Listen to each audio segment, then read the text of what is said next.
Olá, boa tarde a todos e a todas. É com grande satisfação que o Centro de Estudos em Direito Municipal da PGM Porto Alegre organiza essa palestra com o Dr. Luiz Vale, que é procurador do Estado de Alagoas, doutorando em Direito na Universidade de Brasília, UNB, e mestre em Direito pela Universidade Federal de Alagoas.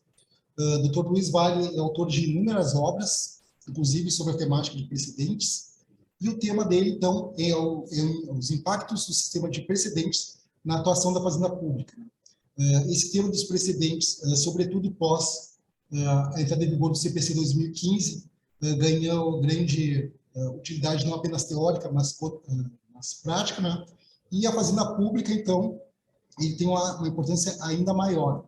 E o Dr. Vale, então, ele tem tanto a parte teórica, como é um autor que escreve sobre essa temática, mas também em prática, tendo em vista que é procurador do Estado de Alagoas. Doutor Vale, então, seja muito bem-vindo, a palavra é sua.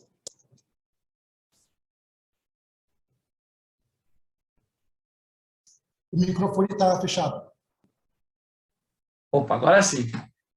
Meu amigo Rafael, muito obrigado pelo convite. Sinto-me extremamente honrado de vir aqui à PGM de Porto Alegre, que é uma grande referência na advocacia pública nacional, pela qualidade do seu quadro funcional, dos seus procuradores, dos seus servidores, e também vir aqui para discutir um tema que me é muito caro, que é a temática dos precedentes judiciais, principalmente diante dos impactos que isso gera, como conversávamos aqui nos bastidores, na atuação, inclusive estratégica, né, da Fazenda Pública em juízo. Quero cumprimentar todos os procuradores, estagiários de pós-graduação, residentes, servidores, enfim, e espero que nós tenhamos uma tarde agradabilíssima aqui, discutindo os impactos do sistema de precedentes judiciais no âmbito da atuação da Fazenda Pública. Mais uma vez, meu amigo Rafael, agradeço pelo convite externo aqui, todos os meus elogios em relação ao seu trabalho, principalmente à frente do Centro de Estudos. Eu tenho acompanhado, inclusive, os eventos que você tem organizado e sempre palestras de altíssimo nível. Eu fico muito feliz aqui de me juntar a esse corpo de grandes professores que já passaram nas discussões do Centro de Estudos. Bom, eu acredito que, para que nós possamos, inclusive, começar a discutir a temática dos impactos do sistema de precedentes no âmbito da atuação da Fazenda Pública, eu gosto sempre de indicar, de forma inicial, que, na verdade, nós não estamos falando de algo que foi criado pelo Código de Processo Civil de 2015, né? Essa ideia de uma observância, em alguma medida, de padrões decisórios vinculantes, ela não surgiu necessariamente com a estruturação e sistematização do Código de Processo Civil de 2015. Desde lá atrás, né, principalmente com a Emenda Constitucional 45 e a criação de alguns institutos, né, que indicavam já ali a necessidade de observância de padrões decisórios, de referenciais decisórios, já nos traziam um indicativo de maior valorização dos pronunciamentos judiciais e também a adequada compreensão de que os pronunciamentos judiciais eles se destacam, né, inclusive, como pautas né, para os jurisdicionados. E, de fato, né, assim se estabelece, principalmente porque hoje, né, e a gente consegue perceber isso com mais clareza, os pronunciamentos jurisdicionais eles têm, em alguma medida, né, um perfil criativo. Né?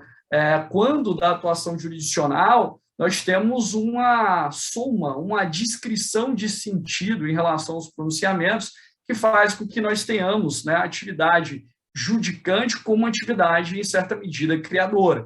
E essa maior valorização dos pronunciamentos jurisdicionais e também, né, a atribuição, em alguma medida, de um caráter obrigatório de observância dessas decisões fez com que nós pudéssemos, lá atrás, já discutir, né, em que medida e em qual contexto e como nós deveríamos compreender, talvez, né, essa percepção da existência de um eventual sistema, que eu gosto de chamar de sistema de padrões decisórios vinculantes. E eu explico, né, na verdade, nem tudo, por exemplo, que está no artigo 927 do Código de Processo Civil pode ser considerado precedente no sentido estrito do termo. Por exemplo, as súmulas, né, não são consideradas precedentes judiciais. As súmulas são resumos, né, são verbetes linguísticos que vão ali condensar o posicionamento já estabelecido no âmbito jurisprudencial. Então, eu gosto sempre de fazer referência a um sistema de padrões decisórios vinculantes. E, por óbvio, né, com o Código de Processo Civil atual, nós tivemos uma melhor sistematização, nós tivemos uma maior organização, né? Nós podemos atribuir organicidade a essa ideia, né, de um sistema de padrões decisórios vinculantes, principalmente quando a gente observa no artigo 927 do Código de Processo Civil, né, que o legislador estabeleceu a necessidade de juízes e tribunais, né, observarem determinados pronunciamentos, tal como as decisões proferidas em sede de recursos especiais processados segundo a sistemática repetitiva, né, as decisões que advenham, eventualmente, de incidentes de assunção de competência e outros referenciais decisórios importantes, né? A gente sabe que, de fato, né, quando a gente olha para o artigo 927 do Código de Processo Civil, isso nos remete, né, a um problema clássico do direito brasileiro e do sistema de justiça brasileiro, que é o problema da jurisprudência lotérica, né, da oscilação decisória, né? Nós temos, em larga medida, né, uma oscilação decisória que acaba gerando uma instabilidade sistêmica. Nós temos decisões, muitas vezes, que são pronunciadas em um determinado sentido e, em situações correlatas, em outro diametralmente oposto. Isso, para o jurisdicionado, gera total insegurança, porque a segurança jurídica ela pressupõe estabilidade, né, cognoscibilidade, ter o conhecimento ou ter, pelo menos, a noção daquilo que eventualmente será decidido, previsibilidade, né, e outras questões são muito bem tratadas, inclusive, pelo professor Humberto Ávila, no seu livro clássico, que vocês devem conhecer, sobre teoria da segurança jurídica. E, portanto, né, essa explicitação no artigo 927 de uma maior abertura para um rol de padrões decisórios vinculantes fez com que nós despertássemos a atenção ainda maior para a necessidade de busca por estabilidade, coerência, integridade, uniformidade dos pronunciamentos jurisdicionais. E, assim, de alguma forma, e eu digo para vocês, a minha inclinação para a temática dos precedentes, ela se deu, inclusive, por uma vivência prática, né? Eu sei que tem muitos estudantes aqui, inclusive quando viu, Rafael, quando eu estava ainda na faculdade, basicamente no 7º período, eu fui aprovado na PGE de Alagoas, né, na Procuradoria do Estado de Alagoas. E eu precisava fazer a prova da OAB, e naquela época não era possível antecipadamente você se submeter ao certame. E, portanto, eu tive que impetrar um mandado de segurança. Eu estagiava no escritório, eu mesmo elaborei o mandado de segurança, né, e direcionei lá para os advogados para que eles pudessem chancelar a peça e que a gente pudesse impetrar, consequentemente, o mandado de segurança.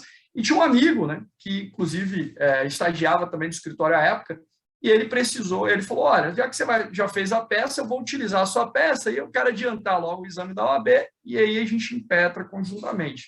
E o que aconteceu foi que o meu mandado de segurança teve a liminar indeferida e o dele deferida, na mesma situação, no mesmo contexto, e nós tivemos decisões completamente díspares. A sorte foi que eu consegui colar grau especial, terminar o curso e me submeti ao exame subsequente.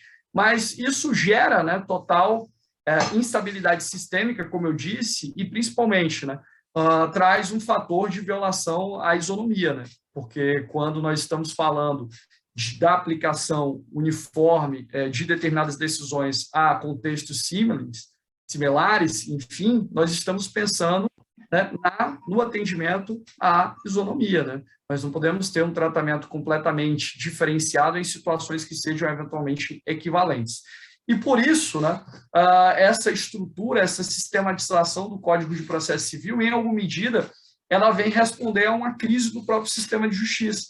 Ao pautar condutas, nós geramos expectativas legítimas, inclusive, nos jurisdicionados em relação àquilo, aos pronunciamentos do Poder Judiciário. Eu gosto sempre de lembrar, porque quando a gente vai discutir a temática dos precedentes judiciais, parece que o Brasil, em alguma medida, passou por um processo de comunização, né? E não é bem assim, né? Nós temos um sistema de padrões decisórios vinculantes que é típico, que é próprio, que é peculiar, porque não necessariamente nós vamos promover uma importação à crítica, né, do Instituto, principalmente olhando, por exemplo, para o direito norte-americano, para o direito inglês. Aqui nós temos as nossas peculiaridades e talvez uma das grandes peculiaridades do nosso sistema seja exatamente essa distopia de a lei prever expressamente que determinadas decisões já por si só são consideradas paradigmáticas. Então, nós temos um dispositivo no Código de Processo Civil, só muito estranho lá fora, que diz, olha, os juízes e tribunais observarão 2 pontos, decisões do Supremo Tribunal Federal, Sede de Controle Central de Constitucionalidade, decisões em RESP, RR repetitivos, IRDR, incidente de assunção de competência, decisão do Pleno dos Tribunais, enfim.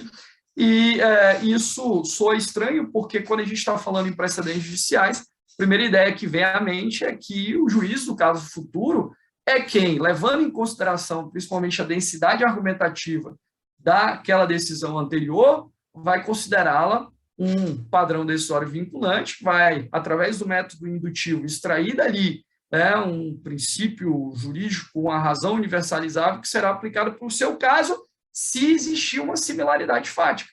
Então, percebam que a gente tem uma situação completamente sui generis no sistema brasileiro, exatamente porque, a priori, nós já estabelecemos que determinadas decisões são paradigmáticas. Isso, por um lado, é positivo, né? Eu sempre vejo alguns doutrinadores criticando de forma ampla essa situação do direito brasileiro, mas tem um ponto muito positivo que algumas pessoas esquecem de elencar, né, para vocês, que é exatamente o fato de que, se nós temos já decisões que são consideradas paradigmáticas, referenciais, nós temos que nos preocupar com o processo formativo dessas decisões, ou como elas são construídas.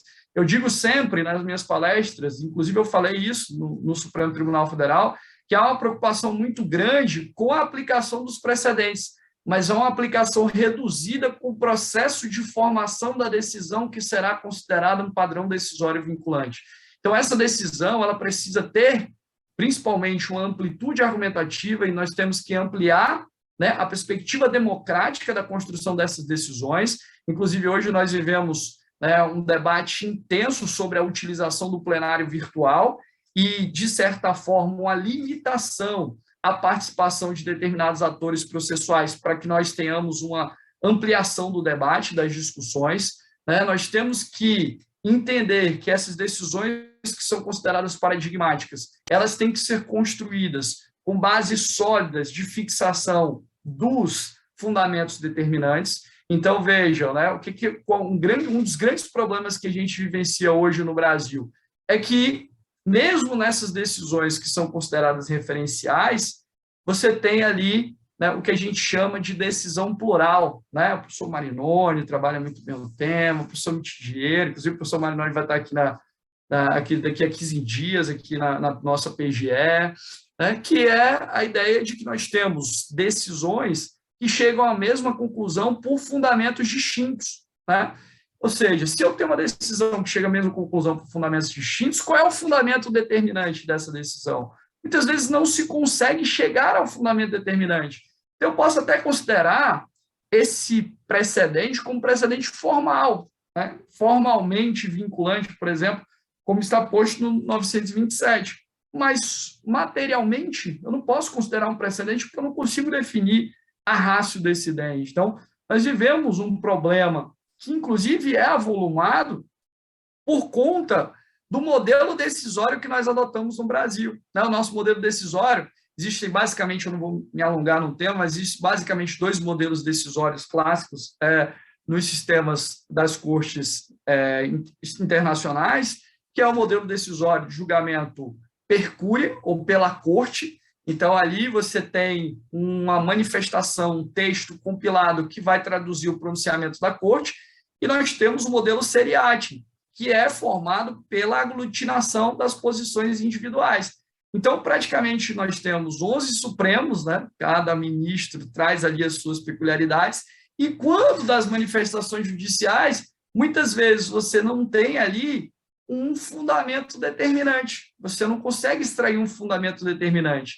Isso impacta diretamente no processo de aplicação do próprio precedente. Então, isso é algo muito importante, que poucas vezes é discutido, e que repercute diretamente na engrenagem desse sistema.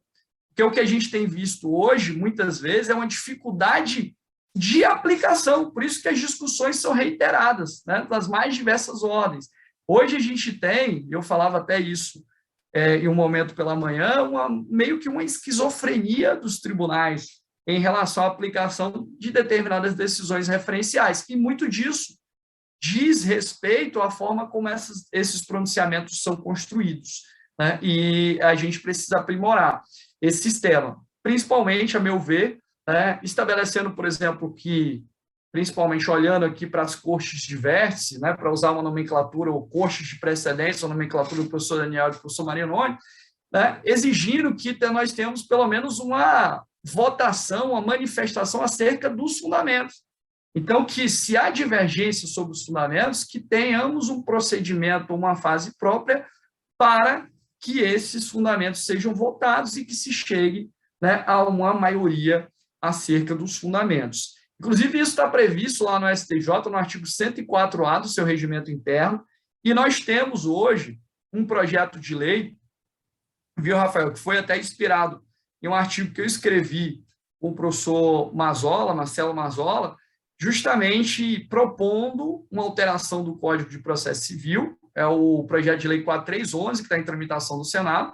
Eu falo que foi inspirado no nosso artigo, porque há menção expressa na exposição de motivos, e que tem por objetivo a nossa proposta justamente alinhar algumas questões ligadas à divergência, à dispersão quantitativa e qualitativa, e também tratar dessa questão ligada aos fundamentos determinantes. Então, nós estamos ainda em uma fase, talvez embrionária, de implementação dessa cultura jurídica e desse trabalho. E um dos pontos também centrais é a preocupação com o esquadrinhamento fático, com as delimitações fáticas. Quando da formação da decisão judicial, deve-se ter um momento deliberativo para se pensar quais são os aspectos fáticos substanciais que estão a definir aquela linha decisória.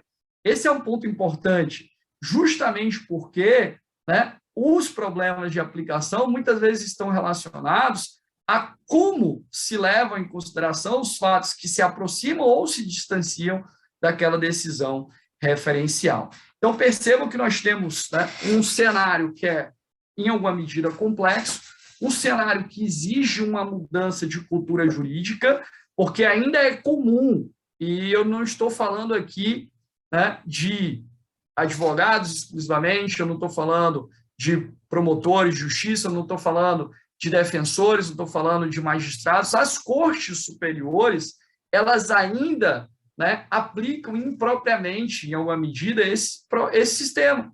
Você percebe, quando você vai abrir o interior de determinadas decisões, por exemplo, que nós temos lá, né, na própria decisão do tribunal, de acordo com o que já decidiu este tribunal, 2 pontos. Aí tem uma série de emendas colacionadas.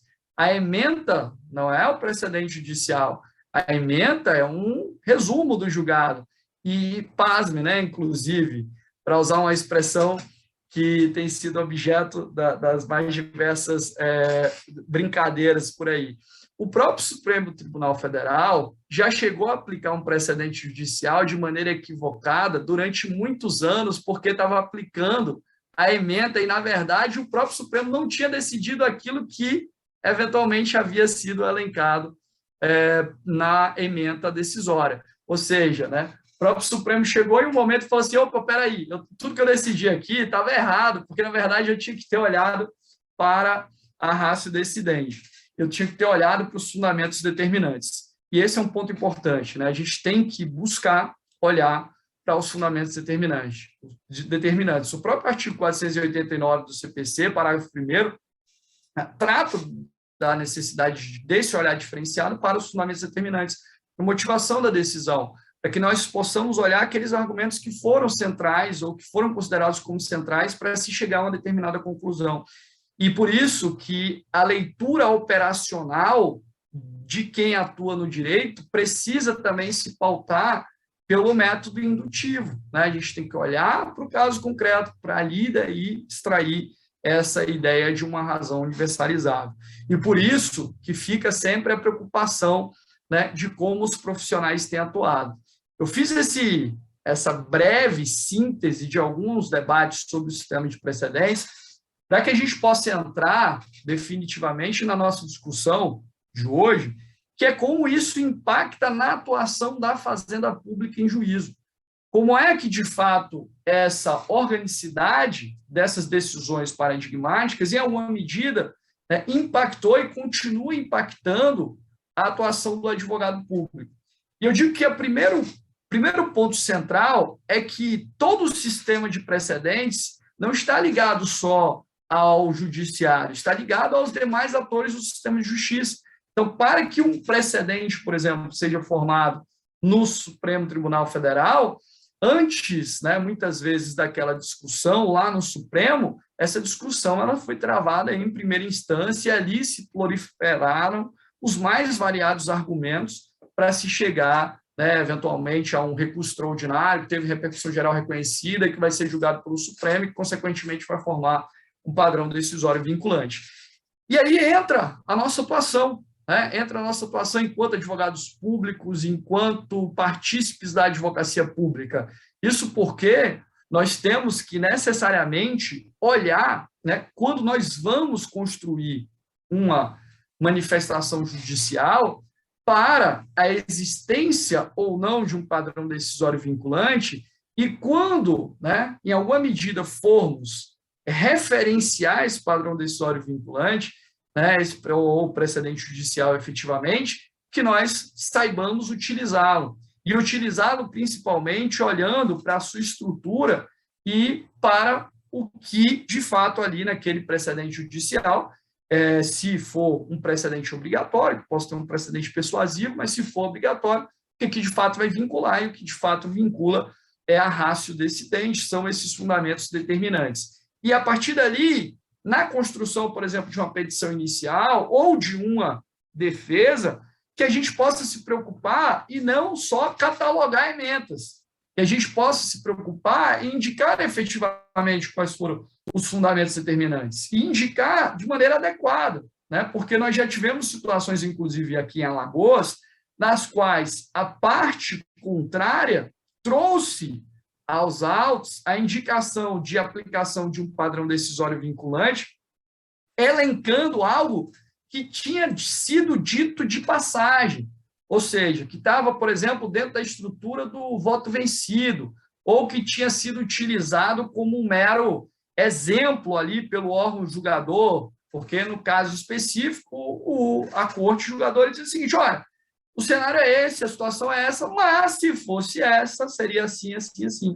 Então, foi só uma catalogação de um exemplo ou de uma situação ilustrativa que muitas vezes acabou se desenhando para a parte como um fundamento determinante. Nós tivemos que questionar, que debater, que afastar, né, aquela alegação. Então, começa com o nosso trabalho embrionário de aprofundamento da aplicação desses institutos, né? Saber efetivamente do que se trata a ratio decidente, olhar para os fundamentos determinantes, olhar para a motivação, trazer isso, explicitar isso nas nossas manifestações. Isso é muito importante, né? A gente não pode, se a gente quer uma mudança de postura também do sistema de justiça, enquanto advocacia pública também nós temos que mudar a nossa postura, a nossa forma de atuação, trabalho mais, né, burilado em relação a esse sistema de precedentes judiciais, e começa na estruturação das nossas manifestações, nas nossas peças, e nesse olhar mais cauteloso.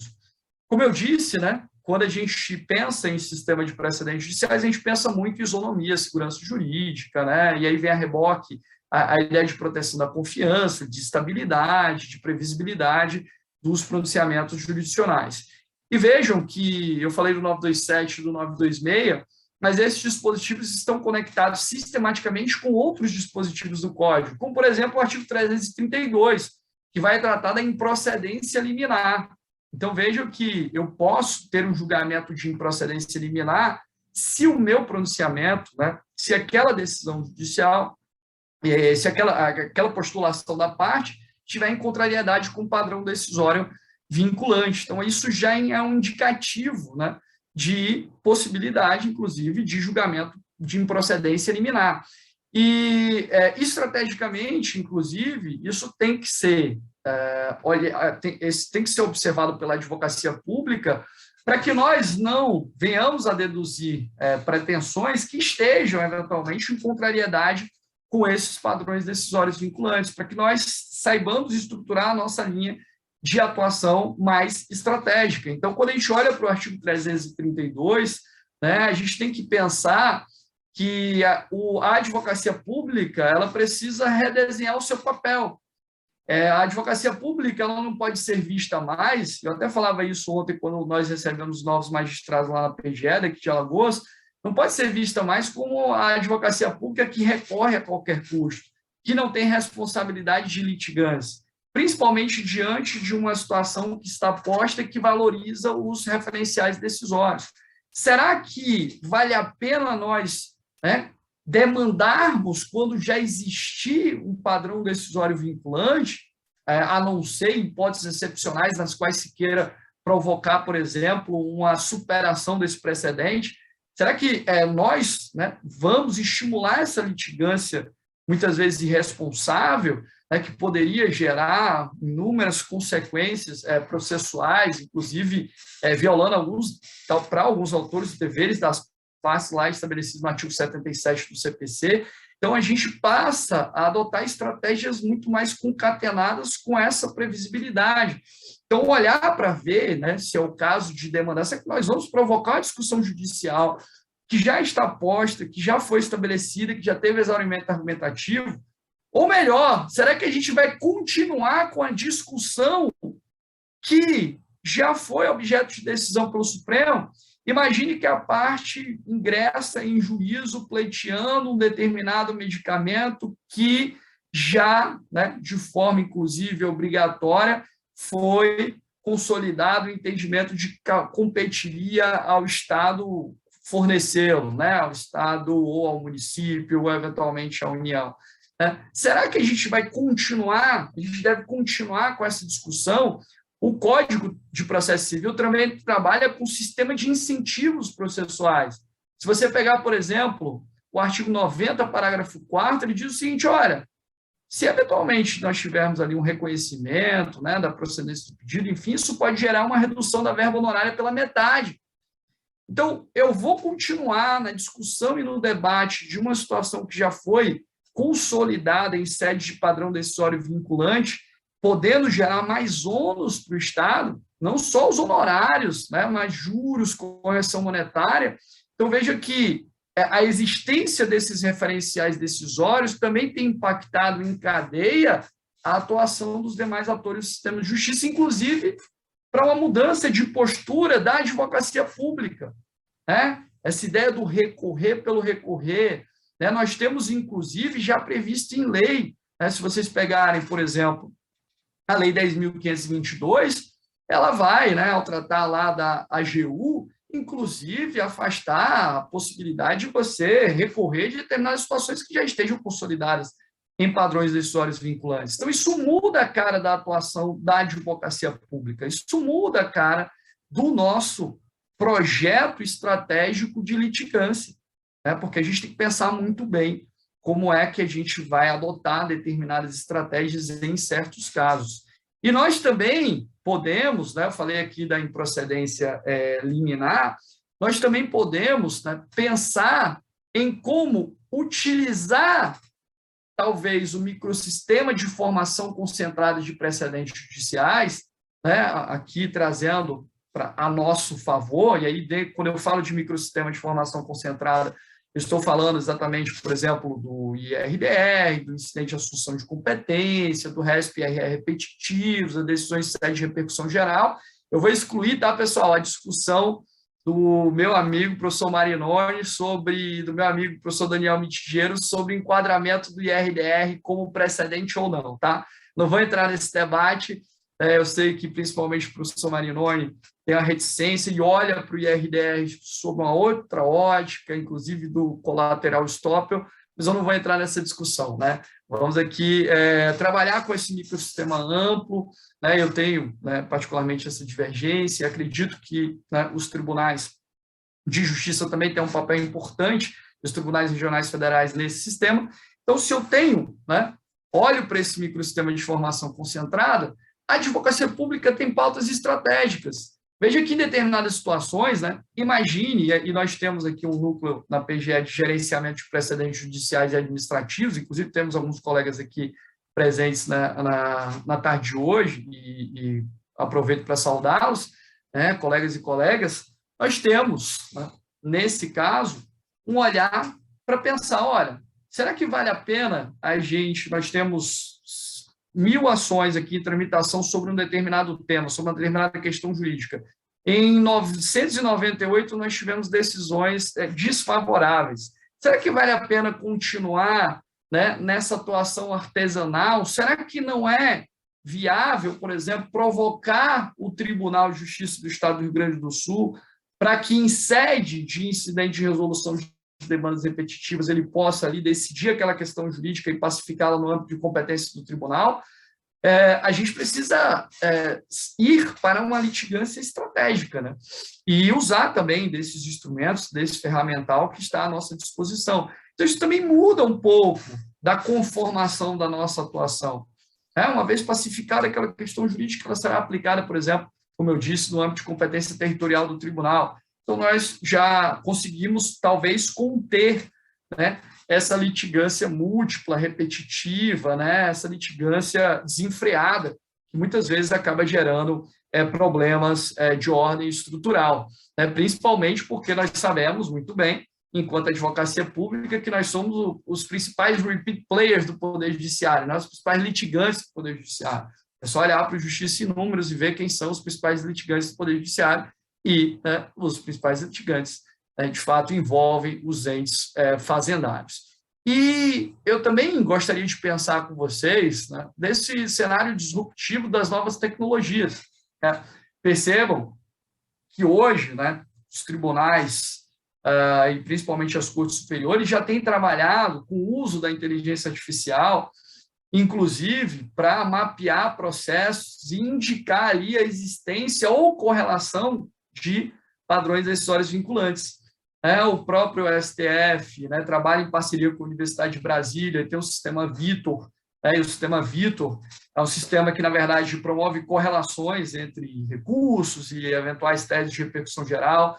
No STJ, a gente tem o Atos, o Sócrates, né? Então, nós já temos sistemas de inteligência artificial que, de alguma forma, trabalham com esses padrões decisórios vinculantes, né? Já vem trabalhando com esses padrões decisórios vinculantes e, muitas vezes, de uma forma não transparente, não controlável, e aí isso entraria numa outra discussão que eu não vou desbordar para ela, que é uma discussão envolvendo a operatividade das ferramentas de inteligência artificial. Mas os tribunais já trabalham dessa forma, né? E, no âmbito da advocacia pública, a gente também tem que sair da litigância intuitiva para a litigância estratégica. Se nós já temos referenciais decisórios, como é que a gente pode pensar a nossa estratégia processual a partir deles, né? Qual seria, por exemplo, o melhor argumento a ser utilizado para uma admissibilidade de um recurso especial, né, ou de um recurso extraordinário? A gente precisa, né, inclusive, processar essa massa de dados que nós temos para trabalhar com análise preditiva, para trazer esse painel, esse eventual dashboard que vem ali a nos elucidar. Olha, imagine, você é advogado público, nós estamos trabalhando num projeto aqui em Alagoas nesse sentido, você recebeu uma citação e, quando você vai atuar no sistema, já sobe uma flagzinha, uma bandeirinha para você falando o seguinte: olha, existe uma decisão do Supremo Tribunal Federal em sede de repercussão geral que afasta essa pretensão deduzida na inicial. Olha como isso facilita o nosso trabalho, né? E vocês podem pegar boa parte das ferramentas de inteligência artificial em desenvolvimento hoje envolvem a aplicação de padrões decisórios vinculantes. Então, isso pode reverter a nosso favor, isso pode reverter a nosso favor no olhar diferenciado para a nossa estratégia processual, para saber se teremos ou não êxito, em que medida teremos êxito, se a gente pode continuar naquela discussão, se não é melhor nós adotarmos um meio adequado de resolução de conflitos, né? Hoje nós podemos falar que nós temos um microsistema de consensualidade administrativa. Então, nós pensamos aqui, por exemplo, né? E o sistema de precedentes judiciais que aqui a gente está discutindo estimula muito esse sistema de meios adequados de resolução de conflitos, algo que tem sido pouco explorado pela doutrina também, né? Mas, por exemplo, aqui em Alagoas nós temos a nossa Câmara de Prevenção e Resolução Administrativa de Conflitos. Veja, né? A gente pode optar por outros meios, se você olhar para o nosso guarda-chuva que nós temos hoje, o artigo 26 da Lei de Introdução às Normas de Direito Brasileiro é uma cláusula geral de consensualidade. Nós temos o próprio CPC com o artigo 3º, o artigo 174, nós temos a Lei de Mediação, a Lei 13.140, que a partir do artigo 32 trabalha com a mediação envolvendo o poder público. Nós temos o decreto 3365, que trata, né, da desapropriação por utilidade pública. No artigo 10A, ele vai trabalhar também com meios consensuais. Nós temos, né, a nossa 14.133/2021, que é a nova Lei de Licitações e Contratos, que lá em seu artigo, a partir do artigo 151, por exemplo, trabalha com meios consensuais, inclusive, né, tornando típica o meio consensual de, por exemplo, instituição dos chamados dispute boards, né, ou comitê de resolução de disputas.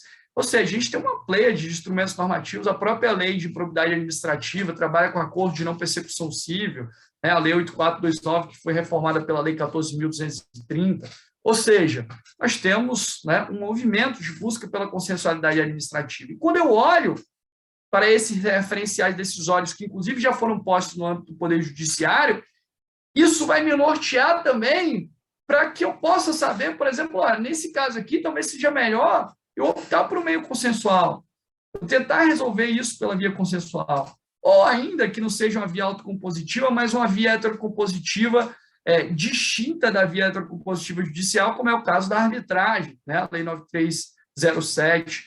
Ou seja, esse sistema de precedentes judiciais também molda uma atuação da administração pública consensual, dialógica, né? Porque nós olhamos para esses parâmetros e visualizamos ali que talvez a melhor via não seja a via, né, do Poder Judiciário para discutir determinadas situações, determinadas demandas, né? Ou seja, isso é muito importante para todos nós.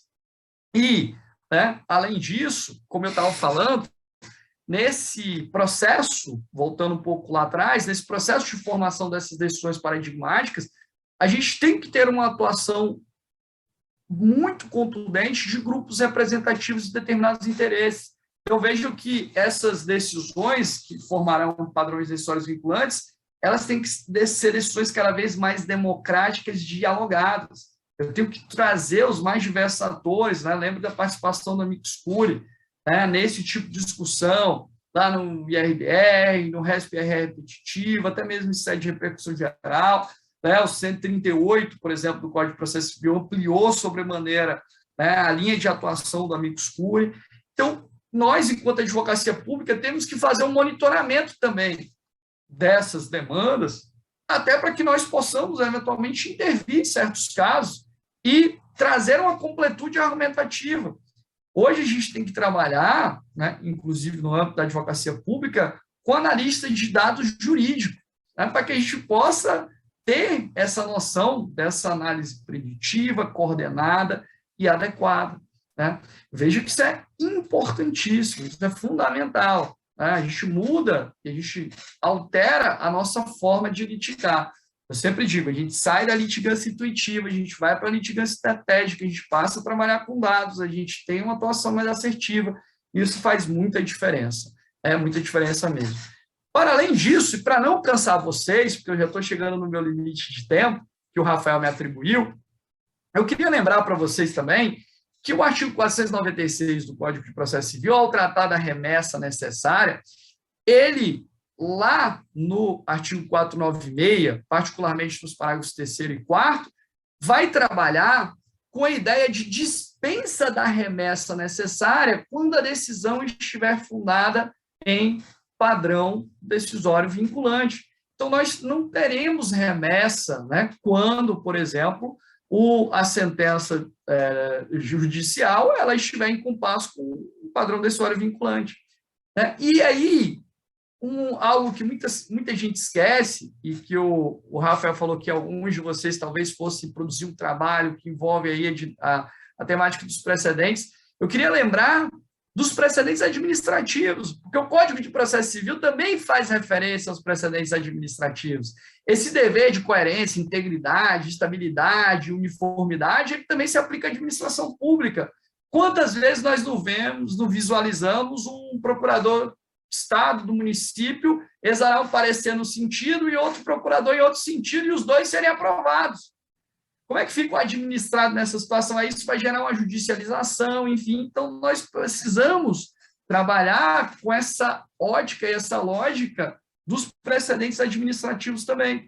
Tanto que o 496 do Código de Processo Civil, ele diz, olha, nós não teremos remessa necessária quando a decisão estiver fundada em um pronunciamento da administração pública, né, que seja obrigatório, que seja observado, súmula, orientação, enfim. Então, nós precisamos aprimorar a teoria dos precedentes administrativos, e aqui na PGE de Alagoas também nós temos até uma instrução normativa tratando disso, para que essas pautas de condutas que também são geradas pela administração possam ser adequadamente alinhadas, e entra na centralidade aí a atuação da advocacia pública, porque cabe a nós, enquanto advogados públicos, uniformizar esses posicionamentos, né? Equalizar esses posicionamentos. Isso é fundamental. Isso vai na linha, por exemplo, também do artigo 30 da Lei de Introdução às Normas de Direito Brasileiro. O artigo 30 da Lei de Introdução às Normas de Direito Brasileiro respalda esse sistema de precedentes administrativos, né? Chancela esse sistema de precedentes administrativos e faz com que nós possamos adequadamente orientar as nossas condutas no âmbito da administração pública. Isso é fundamental, isso é importante, isso é imprescindível. Isso faz com que a advocacia pública adicione um dever estruturante de estabilidade dos seus posicionamentos, de coerência, de integridade dos seus posicionamentos, né? Para que nós possamos, aí sim, quando da atuação com os administrados, falar, né, e nos pronunciar de maneira uniforme e não gerando mais instabilidade, né? Porque o fato de nós não ordenarmos os nossos precedentes administrativos gera judicialização, né? Gera discussão judicial, gera inúmeros impactos que muitas vezes até não são medidos, dimensionados e adequadamente levados em conta, né? E eu não podia deixar de falar, só para encerrar aqui com vocês, que esse sistema de precedentes judiciais também acaba se conectando no âmbito, e aqui eu vou olhar para a atuação da Fazenda Pública, com a análise econômica do direito, né, com a análise econômica do litígio, né, para a gente tratar dos custos da litigância, né, como eu disse anteriormente. Vamos continuar o debate, vamos prosseguir na discussão, em que medida isso vale a pena ou não vale a pena, né? E toda essa situação tem que ser, por nós, dimensionada, né? A gente acaba afastando essa lógica do recorrer pelo recorrer, do contestar pelo contestar, e a gente tem que se valer cada vez mais dos nudges, né? Dos incentivos que nos são dados pelo próprio Código de Processo Civil quando nós atuamos de determinada forma no processo. Então, vejam que nós temos, eu poderia trabalhar aqui inúmeros outros pontos relacionados à nossa atuação enquanto advocacia pública, mas, né, o tempo não me permite, e eu quero também ter a possibilidade de dialogar com vocês, a gente abrir para perguntas, mas, né, a nossa atuação, a nossa forma de lidar, principalmente com o tratamento de litígios, ela muda com esse sistema, com esse referencial decisório, com a necessidade de nós termos um olhar mais cauteloso, de nós buscarmos, sim, né, essa integridade, né, nos posicionamentos. E um ponto, agora sim, para finalizar, é que nós temos sempre que não só participar desses debates, né, nos processos de construção dos precedentes, como atuar ativamente quando da eventual, por exemplo, superação desses precedentes judiciais. E um tema muito importante para que seja discutido é o tema também ou da superação para frente ou da modulação dos efeitos do precedente judicial, que é um tema importantíssimo e muitas das situações envolvem a fazenda pública nessas superações, seja uma superação total, o overruling, seja uma superação parcial. E a gente pode incorporar esse tipo de contexto, mais uma vez, no âmbito dos precedentes administrativos, né? Inclusive, eu fiz isso recentemente, a gente modulou os efeitos de uma decisão que superava um precedente administrativo aqui em Alagoas, com base exatamente na busca pela segurança jurídica, pela isonomia, pela estabilidade, pela integridade dos posicionamentos e a bem de uma legítima proteção da confiança que se deve ter em relação aos posicionamentos públicos. Com essas considerações, eu agradeço a atenção de vocês, espero não ter sido cansativo, me coloco à disposição para o debate, para as discussões, para as perguntas, e agradeço mais uma vez a oportunidade. Gostaria muito de estar presencialmente em Porto Alegre, mas eu acredito que teremos outras oportunidades de discutirmos e debatermos de maneira presencial. Muito obrigado a todos. Doutor Luiz Vale, nós é que agradecemos. Foi uma baita aula. Não sei se em Alagoas se utiliza essa expressão, mas aqui no Rio Grande do Sul, quando uma aula é muito boa, a gente diz que foi uma baita aula. Foi uma baita aula. O senhor tem um pleno domínio de uma sala de aula, né? Todos os residentes aqui estão muito ligados com essa aula, que foi excelente, abordando um dos temas mais atuais do processo civil brasileiro, né? Enquanto o senhor palestrava, eu estava falando aqui por uma casa com o professor Daniel Mitidiero, porque agora em junho nós temos um evento comemorativo aos 250 anos de Porto Alegre, e nós teremos um painel sobre precedentes judiciais e administrativos. Eu estava conversando com o Daniel Mitidiero para ele falar sobre abordar os precedentes judiciais. Então, é um tema que nós gostamos muito, e a sua aula foi muito ilustrativa. Eu acho que os residentes que estavam na dúvida se escreviam ou não sobre precedentes, eu acho que se tinha alguma dúvida, essa dúvida sumiu, porque deve ter ficado apaixonados por essa temática, que é uma temática muito importante, e como você bem ressaltou, né, é uma temática muito importante, principalmente para a fazenda pública, né? Na fazenda pública nós somos demandantes quanto bases, né? Nós temos realmente, eu comentei aqui na PGM, né, uma das digamos, orientações básicas que eu recebi aqui na PGM, Rafael, recorra sempre, até o final. E muitas vezes esse recorrer por recorrer, na verdade, ele vem em prejuízo do próprio interesse público, né? E como tu bem ressaltou, a necessidade de promover um litígio estratégico, né? Não apenas sair recorrendo, né? Achei excelente mesmo. Muito obrigado mesmo. Eu agradeço, meu amigo, e me coloco à disposição sempre. Parabéns pelo seu trabalho, admirável, né? Isso faz muita diferença para que a gente possa lançar as reflexões e principalmente para que a gente possa aperfeiçoar o nosso quadro funcional, né? São desses debates que surgem novas ideias e essas novas ideias criam novas teses também para o poder público, que acaba se beneficiando dessas reflexões e desse pensar mais aprofundado. Agradeço demais, né, o convite e, né, fique à vontade para eventual pergunta, questionamento, dúvidas, enfim. Temos uma pergunta da Eduarda. Eduarda era que estava pensando em escrever seu precedente. Vamos ver se ela mudou de ideia. Eduarda? Boa tarde, professor, tudo bem? Eu faço pós-graduação em processo civil e eu tinha comentado com o Rafael que eu estava pensando em escrever sobre esse tema, né, que na residência aqui da PGM de Porto Alegre a gente tem que realizar esse trabalho acadêmico.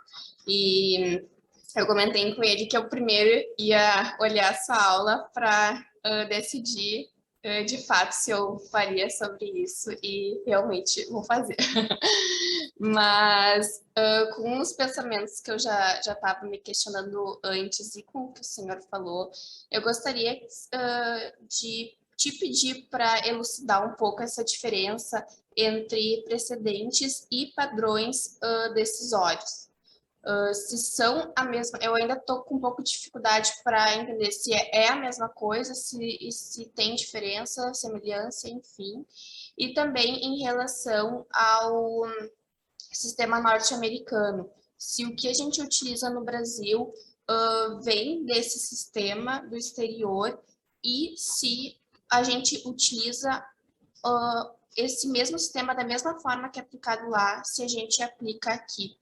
ou se tem alguma coisa lá que o senhor acredita que poderia ser trazido para o Brasil para que, enfim, melhorasse o sistema daqui do país.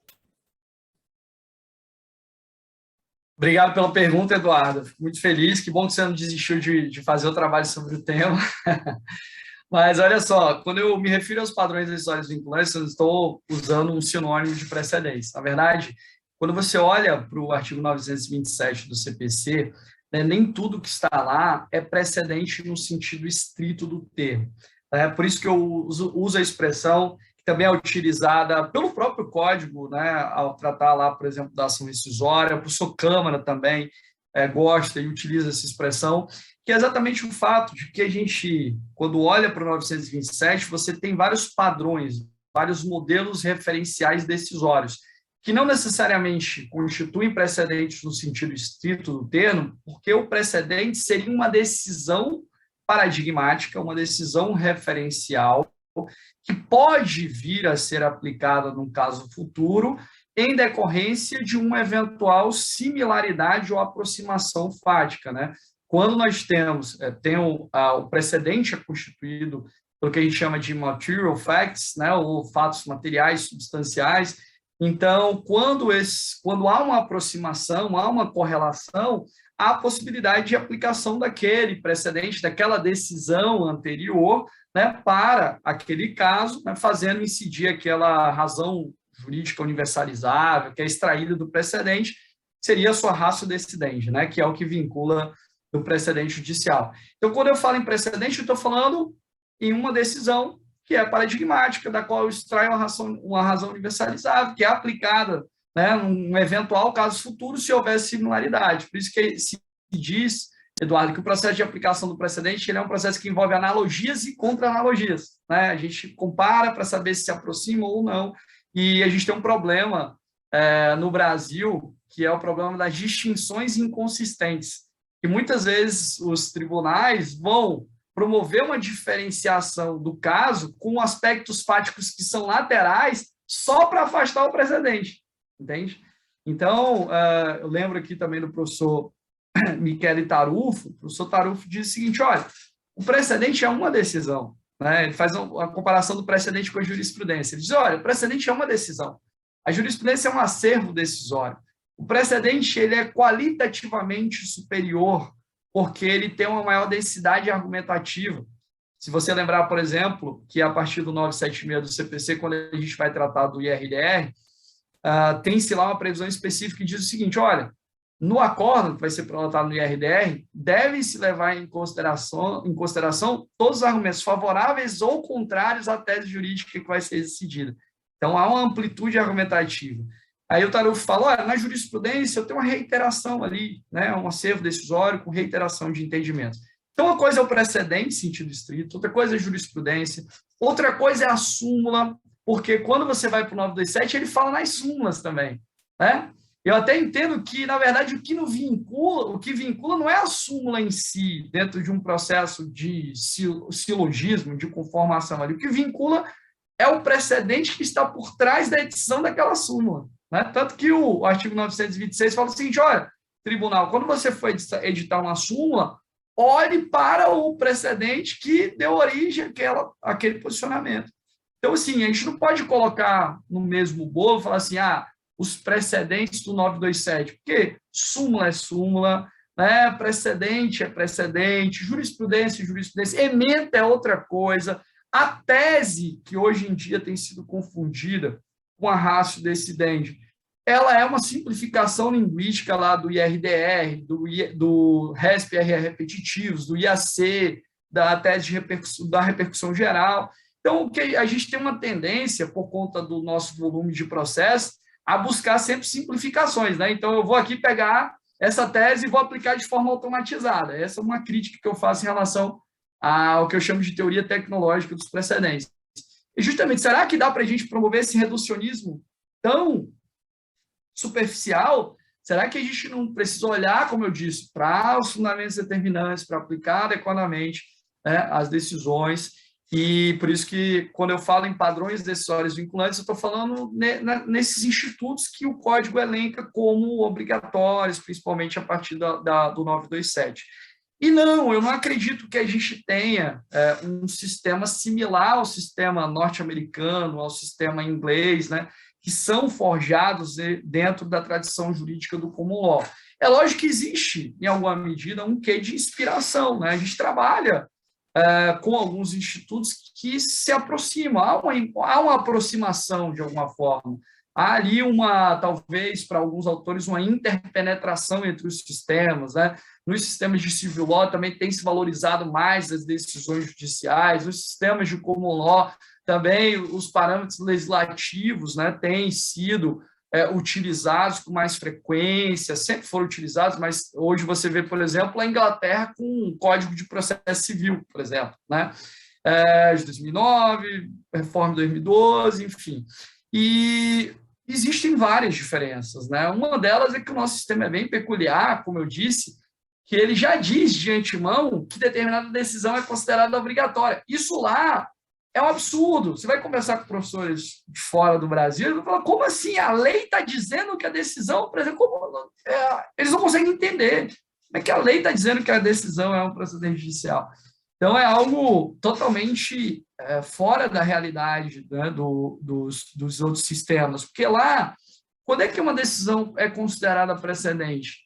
Não é a lei que diz a priori que a decisão é considerada precedente. São juízes do caso futuro que tomam aquela decisão como referencial, muitas vezes por sua densidade argumentativa. Aí, se você lê inglês, eu recomendo muito o livro do professor Neil Duxbury, né? E ele vai trabalhar toda essa perspectiva da obrigatoriedade do precedente nesses países, e vale muito a pena destacar que lá é diferente, né? Lá a gente tem um outro sistema, outra realidade, outra cultura jurídica, e que aqui a gente ainda está engateando e que a gente não precisa necessariamente trazer ou importar de maneira crítica o que se desenha na Inglaterra e nos Estados Unidos. Nós temos as nossas peculiaridades, essa é uma delas. Lá a gente tem um sistema muito mais consolidado, sólido, de respeito maior às decisões. Aqui a gente percebe, Eduardo, que ainda mantém-se essa oscilação decisória. As próprias cortes de vértice não ajudam, né? A gente vê o próprio Supremo descumprindo as suas próprias decisões. A gente vê superação de precedente judicial como se eu estivesse mudando a página de um livro. Só pelo fato de eu trocar um julgador, isso já ensejaria uma mudança de entendimento. Então, se tem uma coisa que a gente tem que beber, né, da fonte desses países, para mim, se resume a uma palavra: integridade. A integridade é o respeito ao histórico institucional, é dialogar com esse histórico, né? Trazer aqui um pouco do Ronald Dworkin, é lembrar que trabalhar com precedentes é como se fosse um romance em cadeia, né? Cada pessoa é responsável por escrever um capítulo de um livro. Se a pessoa que vai escrever o capítulo 5 não lê os outros capítulos anteriores, ela não vai conseguir construir bem a sua base. E a gente vê isso muito no Brasil. O STJ, o STF, superando o entendimento sem dialogar com a sua base de precedentes. E essa mudança constante gera uma oscilação. Inclusive, tem um estudo da Universidade de Harvard sobre investidores, enfim, eu não estou dizendo que eu estou olhando a coisa só sobre a perspectiva da análise econômica, mas também tem-se uma propensão menor a investir em países cujo judiciário é completamente instável, né, que é o nosso caso em alguma medida. Então, se de lá a gente pode observar algumas coisas, esse é um dos pontos muito positivos, né, de respeito à integridade. E tem outras situações também que, em alguma medida, a gente tem tentado modelar para cá.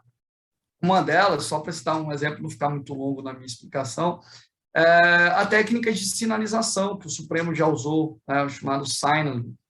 Ou seja, quando o tribunal pensa em alguma medida em alterar o seu entendimento, ele já sinaliza para os tribunais inferiores, principalmente dentro dessa estrutura hierarquizada, que ele talvez não vá aplicar mais aquele posicionamento. Então, essa sinalização já faz com que se altere a pauta de conduta.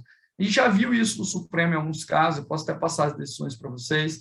nas quais nós tivemos a aplicação da técnica de sinalização. Então, algumas técnicas que vêm muito do direito inglês norte-americano acabam, que, em alguma medida, podem contribuir para o nosso aperfeiçoamento sistêmico. O que eu gosto sempre de dizer a gente não pode simplesmente pegar o que tem nos Estados Unidos, na Inglaterra, na outra cultura, na outra realidade, querer trazer para cá, quando a nossa perspectiva é completamente diferenciada, inclusive sob a ótica do nosso volume processual, né? O professor Richard Susskind, que tem um livro sobre online courts, né? Courts online, enfim, que é um outro temaço, ele falou, olha, o Brasil é peculiar, é sui generis, porque a gente trabalha com mais de 70 milhões de processos, ou seja, é uma outra realidade até para lidar com a aplicação, por exemplo, de ferramentas de inteligência artificial. Então, um pouco disso, Eduardo, e eu fico feliz, espero ter a oportunidade de ler o seu trabalho, né? Assim que você concluí-lo, e agradeço mais uma vez a pergunta e parabéns pela dedicação. Maravilha. Luiz, me diz uma coisa, eu queria saber um pouquinho também da tua opinião a respeito da utilização da reclamação no controle dos precedentes. Esse é um tema extremamente... É uma temática arenosa, né? Veja, eu particularmente acredito que a reclamação, e eu tenho até nesse ponto eu abro divergência com o professor Daniel, eu acho que eu acredito que a reclamação é um excelente instrumento, inclusive de controle da aplicabilidade dos precedentes judiciais. E explico, né? Veja que hoje a gente vive um grave problema no STJ. O STJ simplesmente rasgou o texto do artigo 988, parágrafo 5º, inciso 2º, que, a contrário senso, estabelecia que era cabível a reclamação, né, quando esgotadas as instâncias ordinárias para observância, por exemplo, de padrões decisórios vinculantes firmados em sede repetitivo, e o STJ, através da sua corte especial, falou que não seria cabível a reclamação. Veja que, quando eu fecho as portas para a reclamação, nesse caso, eu estou impedindo que o tribunal que editou o precedente judicial ele possa fazer um controle adequado da sua aplicação. Veja que o STF, por sua vez, em alguns casos, tem admitido o uso da reclamação quando esgotadas as instâncias ordinárias, né, em posicionamento díspare ao STJ. Então, perceba que, quando eu fecho as portas para a reclamação, eu também estou abrindo a possibilidade de, dentro das outras esferas jurisdicionais, né, que estão posicionadas hierarquicamente de forma inferior na base do Poder Judiciário, elas possam simplesmente aplicar, né, aquele entendimento firmado em sede repetitivo das mais diversas formas. Então, é isso que a gente tem visto também. O que a gente tem visto são, não que eu esteja dizendo que precedente não é texto e texto é passível de interpretação, ok? Mas o que a gente vislumbra hoje no Brasil é praticamente uma panaceia, né? O Tribunal de Justiça do Rio Grande do Sul aplica o precedente obrigatório de uma forma, o Tribunal de Justiça de Alagoas de outra, o Tribunal de Justiça do Rio de Janeiro de outra, e a gente acaba gerando uma instabilidade jurídica tamanha que acaba prejudicando a aplicabilidade adequada. Então, a meu ver, eu defendo, eu acredito que a reclamação é um importante instrumento, principalmente diante do que está previsto no artigo 988. O STJ, tanto em alguma medida, reconhece talvez o equívoco que cometeu, que recentemente o STJ admitiu o uso do mandado de segurança para controle da aplicabilidade de um precedente seu. Porque aí ele falou, não, mas é porque aqui é teratológico, aqui é absurdo. Você tem a reclamação à disposição exatamente para esses casos, né? Você tem a reclamação para que o tribunal, em alguma medida, possa promover esse acerto em relação à aplicação daquela decisão. Eu acredito que eu acredito muito que o uso da reclamação nesses casos ele é benéfico, porque eu concedo ao tribunal que edita, que tem a competência para editar o precedente, dentro da sua função chamada nomofilássica, né, a função uniformizadora, que ele possa, de fato, controlar essa aplicabilidade e diminuir o gargalo de aplicações inadvertidas do precedente judicial. Professor, como nós estamos aqui no programa de residência, né, eu sempre gosto de pedir para os palestrantes, né, na medida do possível, sugerir indicação de bibliografia, para quem quiser aprofundar o estudo. O senhor já fez referência ao nome do Marinoni, do Mitidiero, se eu pudesse fazer, digamos, dar um guia básico de autores que o senhor acha indispensáveis para quem quiser aprofundar sobre o tema. Bom, tem alguns autores interessantes. No Brasil, a gente tem... Eu falei do professor Marinoni, eu acho que um dos grandes referenciais no tema dos precedentes é o professor Marinoni, porque ele ampliou o raio de discussão no Brasil através do livro Precedentes Obrigatórios, que é um livro excelente, né, que eu recomendo muito. Né? Eu gosto muito também do livro do meu grande amigo, professor Lucas Buril, né, sobre teoria dos precedentes, precedente judicial. É um livro bom, denso, profundo, é um livro que gera uma série de discussões interessantíssimas. O livro da professora Tereza sobre modulação também é um livro indispensável.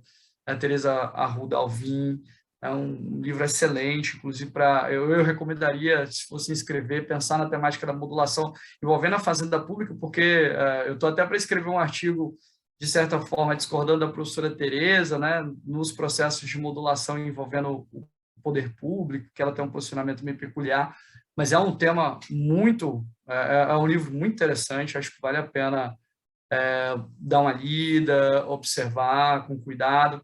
Na temática dos precedentes administrativos, eu tenho eu coordenei um livro junto com o professor Rafael Oliveira, lá do Rio de Janeiro.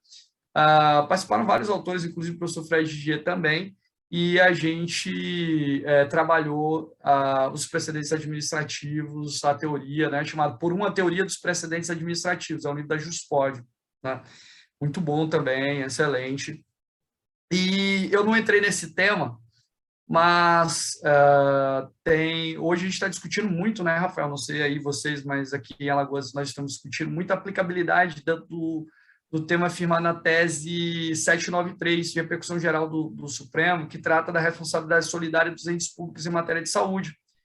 Porque o Supremo ele redesenhou o seu precedente, inclusive para entender que o ente responsável pelo cumprimento da política pública ele tinha que figurar nos autos.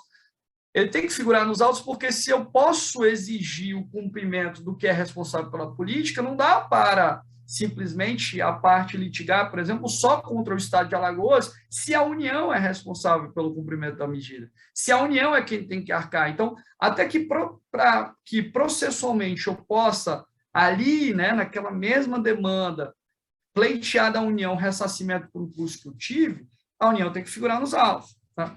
E recentemente o Supremo Tribunal Federal também tratou, né, dessa questão no julgado, se não me engano, na segunda turma, e é uma discussão sobre a formação desse precedente, sobre a análise, e tem um livro da editora GZ, né, sobre exatamente a responsabilidade dos entes públicos, né, em matéria de saúde, a responsabilidade solidária, e o problema da formação dos precedentes judiciais, né, a doutora Sheila.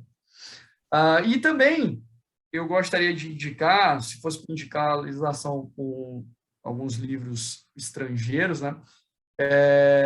Eu gosto muito, eu falei para Eduardo do livro do Neil Duxbury sobre a autoridade dos precedentes judiciais, Natural and Authority Precedent, e o livro do professor italiano Luca Passananti, se chama Precedente Impossível, acho que é isso, Precedente Impossível. É um livro também sensacional, para quem quiser aprofundar, é um livro excelente, excelente. E assim, poderia citar tantos outros aqui, quem gosta mais da parte de hermenêutica condicional, enfim, essa visão mais do precedente sobre essa ótica da teoria da argumentação, o livro do professor Tomás da Rosa Bustamante é excepcional. Não, maravilha, agradeço muito. Mas uma questão que, logo que entrou, quando foi promulgado o CPC 2015, né, uma das questões que tinha uma certa controvérsia, que hoje em dia acho que é totalmente superada, né, mas é que, digamos, alguns doutrinadores, por exemplo, Nelson Nery Jr., né, alegava a inconstitucionalidade do 926. Né.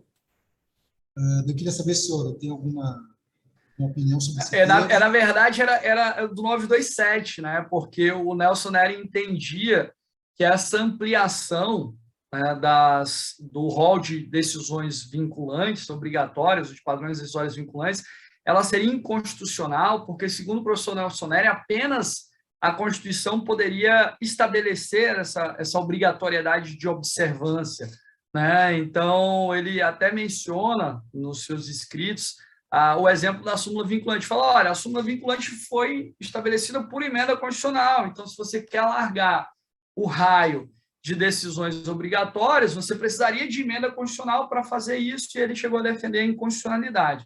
Mas, assim, foi voto vencido aí, né? Corrente minoritária, até porque eu entendo que não há qualquer inconstitucionalidade, principalmente porque quando você olha para a Constituição Federal e você vislumbra o sistema de organização hierárquica do Poder Judiciário, isso já, né, traz em si a noção de que as decisões, por exemplo, do Supremo Tribunal Federal, né, responsável, inclusive, né, pelo trato das questões constitucionais, ela tem efeito irradiativo para toda a estrutura do Poder Judiciário. Não faria sentido trazer essa estruturação hierárquica desprovida da possibilidade de uniformização dos entendimentos. Então, isso é decorrência do próprio papel da Corte. Se isso é decorrência do próprio papel da Corte, eu não posso simplesmente dizer que há inconstitucionalidade quando o Código de Processo Civil estabelece que os juízes e tribunais têm que observar a decisão do Supremo.